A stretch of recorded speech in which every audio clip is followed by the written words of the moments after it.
नमस्कार, सुस्वागतम, वेलकम, अभिनंदन। गजब की बात है, जून के महीने में दो एकादशियां पड़ेंगी और दोनों की दोनों एकादशियां गुरुवार को ही पड़ रही हैं। पद्म एकादशी के बारे में मैं आपसे बात कर रही हूँ। 11 जून 2026 दिन है गुरुवार का। नमस्कार, सुस्वागतम, वेलकम, अभिनंदन।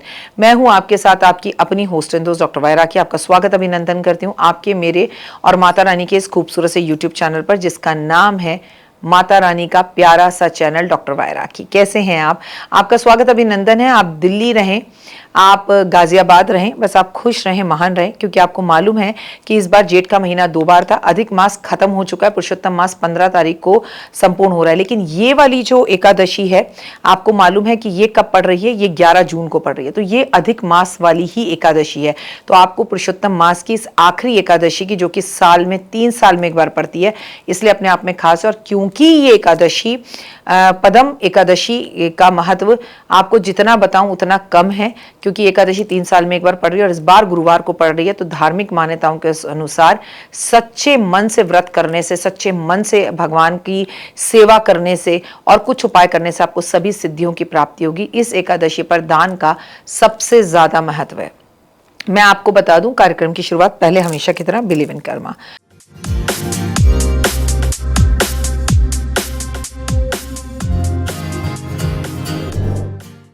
पद्म एकादशी पर विष्णु जी को समर्पित है। आपको मालूम है ये एकादशी 3 साल में एक बार आएगी। तो इस दिन भगवान विष्णु को तुलसी बहुत प्रिय, तुलसी अर्पित जरूर करें और भगवान को कोई भी भोग लगाएं तो तुलसी लगाकर भोग लगाएं। आज के दिन आप भगवान को तुलसी की माला जरूर पहनाएं। इस एकादशी पर नारायण की पूजा करें, तुलसी की पूजा करें तो बहुत अच्छा रहेगा।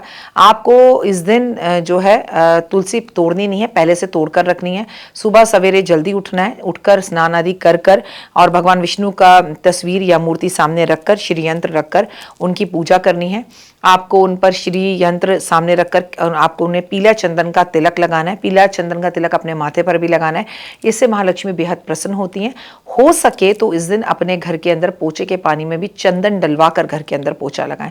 पंचामृत से भगवान विष्णु को स्नान कराना है और अगर शालिग्राम जी हैं तो शालिग्राम जी को स्नान कराना है। दूध, दही, घी, शहद, ये सब चीनी मिलाकर पंचामृत तैयार करें और इस पंचामृत को घर में सभी लोग प्रसाद के रूप में ग्रहण करें। इस दिन भगवान पर थोड़ी सी बर्फ अर्पण जरूर करें। मीठे मीठे भोग, मीठे मीठे फल, ठंडे ठंडे फल भगवान को भोग लगाएं। इस दिन भगवान को मैंगो शेक पिलाएं। पीले फूल भगवान को ठंडे ठंडे अर्पित करें। फूल फ्रेश हो, बासी ना हो, ताज़े हों और बासी हों तो उन्हें उतार दीजिए। और गेंदे के फूल हों और जिसे कहते हैं तुलसी हो तो बहुत अच्छा, गुलाब के फूल हो तो बहुत अच्छा, कमल के फूल हो तो बहुत अच्छा, और गरुड़ के जिसे कहते हैं ना चाइनीज रोज, गुड़हल के फूल हों तो बहुत अच्छा। आपको मैं बता दूं कि पद्म एकादशी वाले दिन भगवान विष्णु को पीली चीजें अर्पित की जाती हैं। तो इस दिन आप भगवान को केला भी अर्पित करें, पर केला स्वयं भोजन में ना ले। केला आप फल के रूप में, प्रसाद के रूप में बांट दें। अगर आप व्रत रख रहे हैं तो इस दिन केला ना खाएं। अगर आप लगातार मेहनत कर रहे हैं पर कर्जे से आपको मुक्ति नहीं मिल रही तो इस एकादशी पर पीपल के पेड़ के साथ केले के पेड़ की पूजा अवश्य करें और आप तुलसी की पूजा जरूर करें।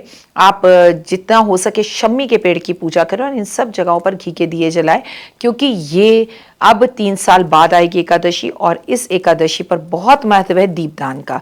अगर अभी तक आपने दीपदान नहीं किया तो 30 दिए एक साथ दान कर दीजिए, 33 दिए एक साथ दान कर दीजिए, 33 बत्ती के दिए दान कर दीजिए, आपको लाभ मिलेगा।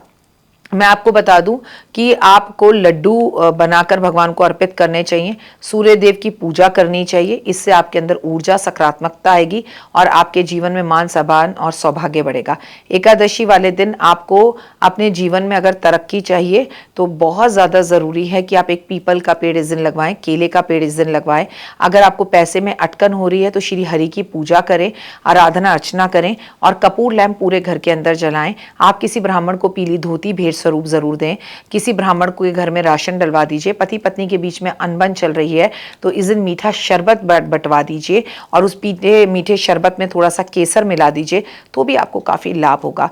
पितरों का आशीर्वाद प्राप्त करना चाहते हैं, शांति अपने जीवन में आप चाहते हैं तो गंगा जल से पूरे घर के अंदर पोछा लगवाइए और गंगा जल महादेव पर भी एकादशी पर अर्पण जरूर करिए।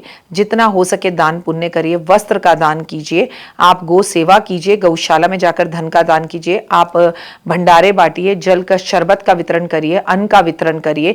किसी के घर में एक बोरी चावल डलवा दीजिए। पीले वस्तुओं का दान कीजिए, जैसे हल्दी, हल्दी की गांठों का दान कीजिए। हल्दी की माला भगवान विष्णु को अर्पित करवा कर आइए। शास्त्रों के अनुसार इस दिन चावल नहीं खाना चाहिए, लेकिन चावल बांटना चाहिए।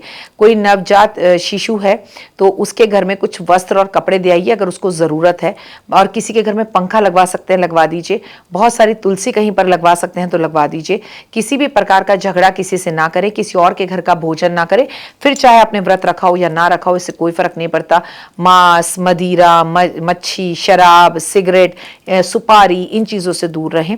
पदम एकादशी 3 साल में एक बार आएगी। अच्छे कर्म करिए, विष्णु जी के समक्ष बैठकर विष्णु सहस्त्र नाम का पाठ करिए, हरि के नाम लीजिए, विष्णु चालीसा पढ़िए, महालक्ष्मी का पाठ कीजिए, सहेलियों के साथ रात्रि जागरण कर कर छत पर जाकर जितने दिए जला सकते हैं जलाइए। उतनी लंबी आयु, उतना लंबा बैंक बैलेंस आपका होगा। 11 जून 2026 गुरुवार का दिन सिर्फ मटर गश्ती करने के लिए नहीं है, पूजा पाठ, आराधना, अर्चना करने के लिए। मे गॉड ब्लेस यू, हमेशा खुश रहें। माता रानी की असीम कृपा आपके परिवार और संसार पर बनी रहे। पूरी रात्रि जागकर रामायण का पाठ करिए, सुंदरकांड का पाठ करिए, और हुए कमेंट्स में लिखिए जय माता दी। तो देख ली वीडियो, कैसी लगी, पसंद आई? चलिए, हो सकता है किसी को पसंद ना भी आई हो, लेकिन अगर हृदय से आप इन उपायों को करेंगे तो आपका फायदा जरूर होगा। बहुत मेहनत करते हैं हम ये वीडियो बनाने के लिए, और मैं ही नहीं, सब। तो अगर अभी तक आपने मेरे चैनल को लाइक, सब्सक्राइब, शेयर नहीं किया, ज़रूर कर लें। अगर आपको किसी भी तरह की कोई जानकारी चाहिए या आप चाहते हैं आपकी बताई हुई वीडियोस मैं बनाऊं, तो आप यकीन मानिए हमारे नंबर आपको सारे वॉलपेपर पर दिखाई देंगे। इन सब नंबरों पर, इन सब नंबरों पर, इन सब नंबरों पर, इन सब नंबरों पर आप हमें तुरंत कॉल करें, और कॉल कर कर आप हमें मैसेज करें, व्हाट्सअप करें कि क्या वो विषय है जिस पर मैं आगे वीडियो बनाऊं। आप जो विषय मुझे देंगे उस पर मैं वीडियो बनाऊंगी। और हाँ, रुकिए, जाइए मत। आप में से बहुत से लोग मेरी इन वीडियो को रोज़ देख रहे हैं, लेकिन चैनल सब्सक्राइब नहीं कर रहे हैं, और उससे भी ज़्यादा प्रॉब्लम है कि आप मुझे अलग अलग चैनल्स पर देख रहे हैं।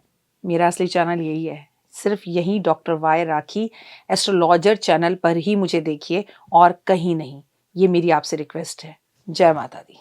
जीवन में है समस्या, नहीं मिल रहा तकलीफों से छुटकारा, नहीं मिल रही मनचाही नौकरी, टूट गया है विश्वास, सांस से आपकी बिल्कुल नहीं बनती, और खत्म हो गई है आस, भगवान से आपका विश्वास उठ चुका है।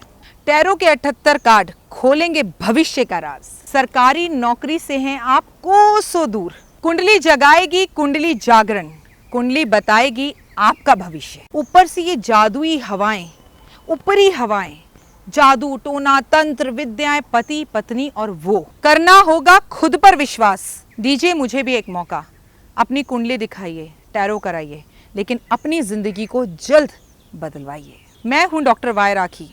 आप मुझसे बात कीजिए, फ़ोन कीजिए, अपॉइंटमेंट लीजिए, आपकी ज़िंदगी के अंदर आएगा ज़बरदस्त बदलाव।